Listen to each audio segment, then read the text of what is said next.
Assalomu alaykum hurmatli ota-onalar.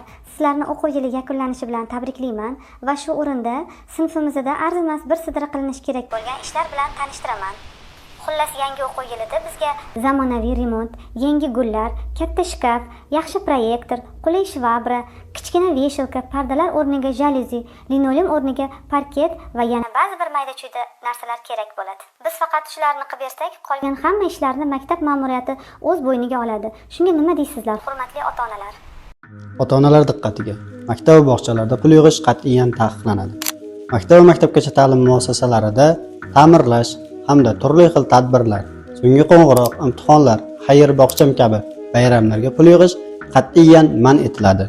Agarda o'quvchilar va ularning ota-onalari tomonidan ixtiyoriy pul berilsa, bundan mustasno. Maktab va bog'chalarda pul undirish bilan bog'liq holatlardan xabardor bo'lsangiz, quyidagi raqamga qo'ng'iroq qiling. Unutmang, qonunni yaxshi bilgan odamning do'sti qonun. Shuning uchun huquqlaringizni o'rganishda davom eting.